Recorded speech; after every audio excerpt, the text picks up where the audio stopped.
내가 진실로 진실로 너희에게 말한다. 너희는 하늘이 열리고 하느님의 천사들이 사람의 아들 위에서 오르내리는 것을 보게 될 것이다. 교회는 천사의 존재를 믿을 교리라고 선언하지만 마귀는 이런 교리를 믿지 않도록 유혹을 합니다. 검증 가능한 것만 믿자며 인간을 교만으로 유혹한 다음 사실상 믿지 않고 살도록 만드는데 상당히 성공했다는 뜻입니다. 오늘 복음에서 예수님께서 천사에 대해 분명히 말씀하시는데도 마귀에게 홀린 사람들은 천사의 도움을 청하지 않고 삽니다. 나 천사 믿는다. 천사 있다는 거 안다. 이러고 끝나는 거는 뭐하고 똑같으냐면 예수님은 주님이시다. 그래 나 안다. 나는 믿는다. 말로만 주님 주님 한다고 다 구원받는 것이 아니듯이 안다면 아는 사람답게 행동해야지. 이건 지식의 문제가 아니거든요. 천사하고 마귀하고 우리하고 공통점이 피조물이라는 것입니다. 즉 하느님께서 창조하셔서 비로소 존재하게 된 것이 천사고 마귀고 우리들입니다. 우리는 원래 없었습니다. 이것을 굉장히 불쾌하게 생각하는 것이 건방진 마귀들입니다. 마귀들이 타락했던 이유가 뭘까? 왜 같은 천사로 살다가 타락했는가? 인간을 유혹할 때 어떤 방법을 쓰는가를 보면 지놈들이 빠졌던 유혹을 알 수 있습니다. 네가 그걸 먹는 날 눈이 열려서 하느님처럼 되어서 선과 악을 알게 될 줄을 하느님이 아시고 그렇게 말씀하신 것이다 하면서 거짓말로 유혹을 합니다. 즉 이놈들이 하느님처럼 되고 싶어 했다가 망해버린 놈들이거든요. 그래서 인간에게도 하느님처럼 되려고 하는 마음을 싹 불어넣어서 유혹을 하는 겁니다. 하느님처럼 되려고 했던 이놈들이 누구를 만나느냐면 미카엘 대천사를 만납니다. 미카엘 말 그대로 누가 하느님 같으냐? 하느님처럼 되려고 시건방 떨던 놈들에게 누가 감히 하느님과 같으냐 하면서 등장하신 분이 미카엘 대천사이십니다. 묵시록 12장 그때 하늘에서 전쟁이 벌어졌습니다. 미카엘과 그의 천사들이 용과 싸운 것입니다.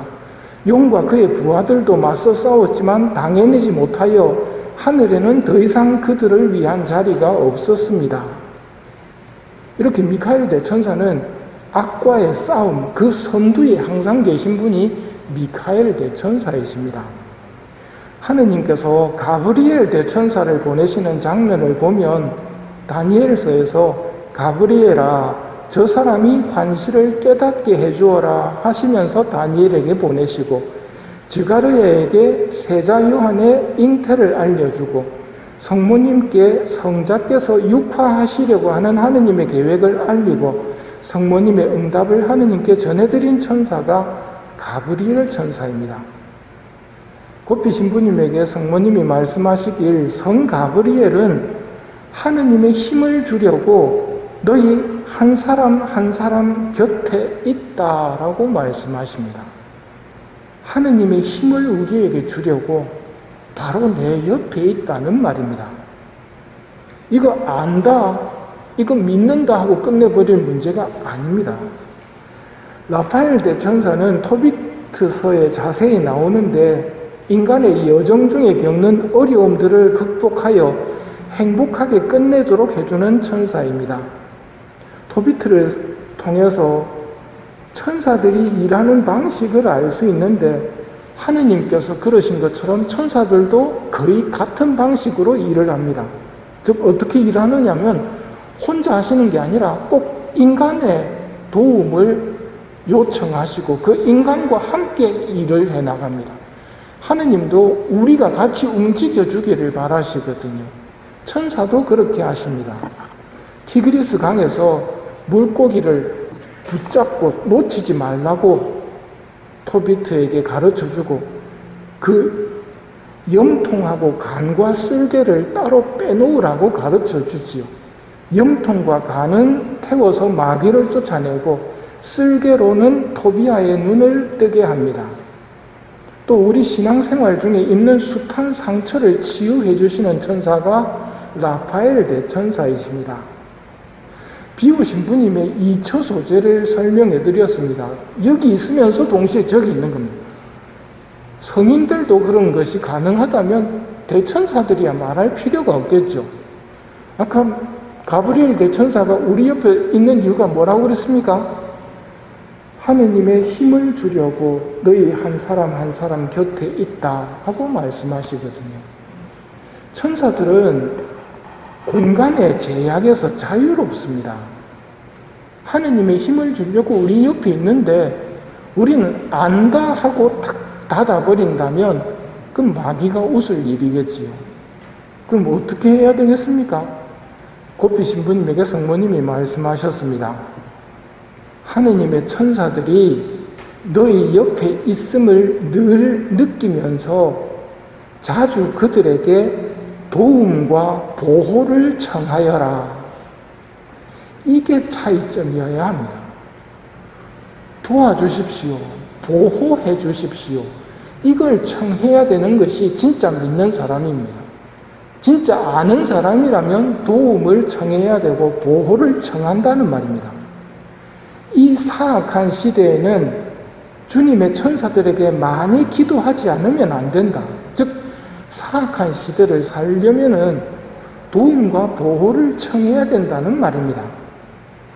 왜 도움과 보호를 청해야 하느냐면 천상의 영들은 악령들이 너희 앞에 쳐놓은 간교한 올가미를 전부 볼 수 있다고 설명하십니다. 우리는 마귀가 쳐놓은 올가미를 모릅니다. 하지만 대천사들 눈에는 그 올가미가 보인단 말입니다. 그래서 도움을 청하고 보호를 청해야 된다는 말이죠. 자주 그들의 힘있는 도움을 기도를 통해 청해야 한다. 때문에 신자들이 해서는 안 되는 말, 외롭다, 아무도 내 옆에는 없다, 이런 말 하면 안 됩니다. 미신 행위를 하면서 마귀를 소환하는 인간들이 있습니다. 마찬가지로 우리의 중요한 임무는 천사들을 부르는 겁니다. 천사들의 개입을 요청하는 것이 우리가 해야 할 임무입니다. 우리의 요청을 천사들은 기쁘게 듣기 때문입니다. 육신이 우리처럼 없기 때문에 뭘 일한다는 게 힘들다는 게 없습니다. 천사들은 기쁘게 하느님의 뜻에 따라 달려와 주거든요. 우리 가정에, 우리 직장에, 성당에 천사들의 보호와 전구를 청함으로써 교활한 악마의 공격을 막아내고 하느님께 영광을 드려야 됩니다. 성모님께서 마귀들의 교활한 작전을 미리 알려주셨는데요. 사탄은 먼저 너희를 죄로 유혹해서 상처를 입힌다고. 죄를 짓도록 한다는 말입니다. 죄를 지으면 상처가 나는데 그렇게 상처가 나면 스스로 파고 들어가가지고 악마에게 눈을 열어주는 거거든요. 죄가. 그놈은 들어와가지고 뭘 하느냐면 인간으로 하여금 자신의 비참과 무능함과 약함을 느끼게 합니다. 사실 인간은 비참하고 무능하고 약합니다만 마귀들이 이걸 느끼게 하는 이유는 하나의 목적입니다. 절망에 빠뜨리는 거고, 절망에 빠지게 되면 하느님도 찾지 않습니다. 천사는 비참과 무능과 약함을 보더라도 하느님을 부르도록 만들어주시는 게 천사들입니다. 천사와 악마는 완전 차이가 납니다. 마귀의 술책에 속아 넘어가지 마십시오. 우리는 비참하고 무능하고 약합니다.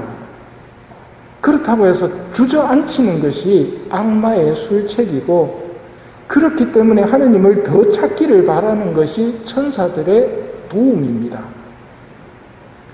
어리석은 사람일수록 스스로를 단죄합니다. 맞아, 내가 봐도 내 삶은 아니야. 하느님의 선하심이나 천사들의 선하심을 모르니까 자기가 스스로 단죄를 하는데요. 이걸 정말 마귀는 기뻐하거든요. 악한 생각이 떠오를 때, 악한 생각으로 마귀가 유혹할 때 천사를 떠올리셔야 됩니다. 사탄은 오늘날 불순결의 유혹을 즐겨 쓴다. 육정을 자극합니다. 요즘은. 유혹이 딱 들이올 때마다 천사를 찾으십시오. 보호해 주십시오. 그들의 도움이 있다면 이 올가미에서 빠져나갈 수 있다는 말입니다. 심지어는 악마들이 너희의 생명과 안전을 위협하기도 한다. 실질적으로 육체의 죽음까지도 이끌고 가려고 한다는 말입니다. 그러니 미카엘 대천사의 보호를 간청하여라. 너희는 언제나 그들과 함께 지내야 한다 하고 성모님께서 말씀하십니다. 그분들의 보호 속에 있다는 것을 좀 의식하셔야 됩니다. 그걸 의식하는 순간 천사에게도 감사 인사를 드릴 것이고 천사를 보내주신 하느님께도 영광을 드릴 것입니다. 그게 올바른 신앙생활이거든요. 이 미사 중에 천사를 통해 우리를 보호해 주시는 주님께 감사드리며 천사들의 개입을 청하는 기도를 바치고 모든 위험과 악에서 보호해 주시기를 청하도록 합시다.